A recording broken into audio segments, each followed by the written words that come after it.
Foreign currency transaction full form is foreign currency transaction. एक बार ये मान के चलो कि एक ऐसा कंपनी है जिसका नाम है ए लिमिटेड। उसका कोई फॉरेन में ब्रांच नहीं है, कोई फॉरेन में सब्सिडियरी नहीं है, उसका कोई फॉरेन में ऑपरेशन नहीं है, उसका कोई धंधा फॉरेन में नहीं है, एज एन एस्टेब्लिशमेंट कुछ नहीं है, लेकिन वो बहुत सारा फॉरेन करेंसी ट्रांजैक्शन करता है। For example export. Sir how export is a foreign currency transaction? Because हम जब एक्सपोर्ट करते हैं then our transaction is denominated, word पे ध्यान दो, डिनोमिनेटेड इन से डॉलर। मान लो हमारा एक्सपोर्ट अमेरिका में होता है, तो अगर अमेरिका में हम एक्सपोर्ट करते हैं, यहां से माल मेरा एक्सपोर्ट होकर अमेरिका जाता है, then my invoice is in terms of dollars. हमको डॉलर में पेमेंट आता है। Dollar being an international currency, हमको डॉलर में पेमेंट मिलता है। हम डॉलर इंडिया लेके आते हैं। डॉलर के रेट के चेंज होने से मेरा सेल का, रियलाइजेशन का जो अमाउंट होता है उसमें फर्क पड़ता है। फॉर एग्जाम्पल अगर हम 1 करोड़ डॉलर का माल सेल किया हम 1 दिसंबर को, 1 दिसंबर, तब एक्सचेंज रेट था 81 रुपीज पर डॉलर। मेरा पैसा आया मान लीजिए 15 दिसंबर को, क्रेडिट सेल था, पैसा 15 दिसंबर को आया, and on that day exchange rate was 84। क्या एक्सचेंज रेट चेंज हुआ? एक्सचेंज रेट माने डॉलर पर रूपी, रूपी पर डॉलर, रूपी पर पाउंड, रूपी पर यूरो, उसको एक्सचेंज रेट बोलते हैं। Exchange rate means rate of exchange between two currencies, that is exchange rate. तो क्या मेरे जिस दिन मैंने माल बेचा और जिस दिन कलेक्शन आया, क्या exchange rate is changing? Answer is yes. If exchange rate is changing, उसका क्या इंपैक्ट मेरे फिनेंशियल स्टेटमेंट में होगा, मेरे बुक्स में होगा, हम आपको वो आज पढ़ाने जा रहे हैं। अभी यहां साफ साफ दिखाई दे रहा है कि मेरे को ज्यादा कैश मिलेगा। मेरा सेल का रियलाइजेशन जो 15 डेज के बाद हुआ वो मेरे लिए प्रॉफिटेबल हुआ। I am going to get more cash inflow from the debtors when the rupee का टर्म इज कंसर्न्ड।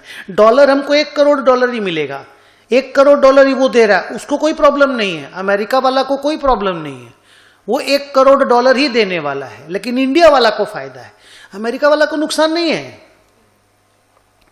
बिकॉज उसका तो वो होम करेंसी है। मेरे को प्रॉब्लम है, मेरे को फायदा है, और हमको यहां पे 3 करोड़ रुपया एक्स्ट्रा रियलाइजेशन हो रहा है।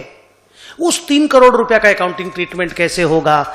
जब हम माल बेचेंगे तो रिकॉर्डिंग कैसे होगा? जब पैसा मिलेगा तो रिकॉर्डिंग कैसे होगा? ये सब कुछ हम लोग आज इंड एज 21 में पढ़ेंगे, because I am talking about something called foreign currency transaction.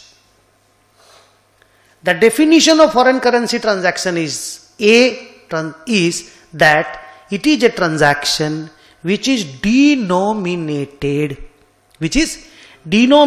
in foreign currency. इसको और एक टर्म में बोल सकते हो, it is a transaction, foreign currency transaction is a transaction which will be settled by receiving or paying foreign currency. अगर कोई भी ट्रांजैक्शन का सेटलमेंट फॉरेन करेंसी के लेन देन से सेटल होगा, हम उसको फॉरेन करेंसी ट्रांजैक्शन बोलेंगे। अब आप यहां पे जाते हो कोई दुकान में और उसको बोलते हो एक ठो पेन दे दीजिए, और आपको वो बोलता है 20 रुपया दे दीजिए, आप 20 रुपया देते हो, पेन मिल जाता है। क्या इस ट्रांजैक्शन में कहीं भी फॉरेन एक्सचेंज इन्वॉल्व हुआ? नहीं हुआ। आप उसको नहीं बोलेंगे फॉरेन करेंसी ट्रांजैक्शन, आप बोलेगा नॉर्मल डोमेस्टिक ट्रांजैक्शन। तो आपके ऊपर इंड एज 21 यूज नहीं होगा।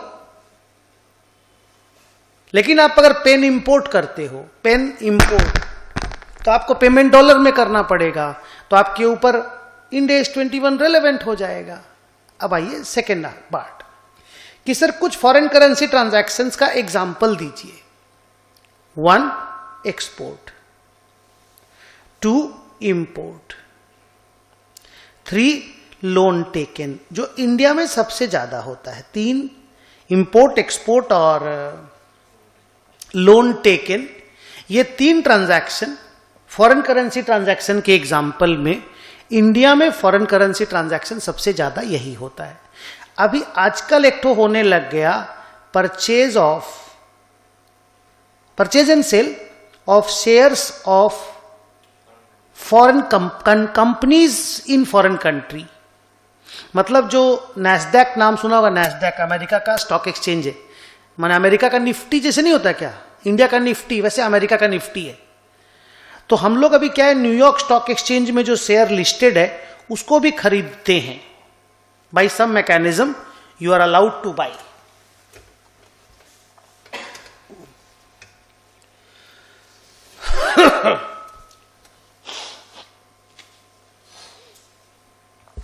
तो आजकल थोड़ा सा ये भी होने लग गया, purchase and sale of shares of Dow Jones, America का। और एक जैसे हम लोग का निफ्टी और सेंसेक्स है, वैसे अमेरिका में नैस्डैक और डाउ जोन्स है।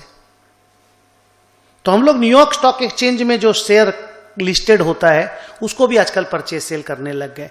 That is also a foreign currency transaction because the payment has to be in dollars. The payment has to be in dollars.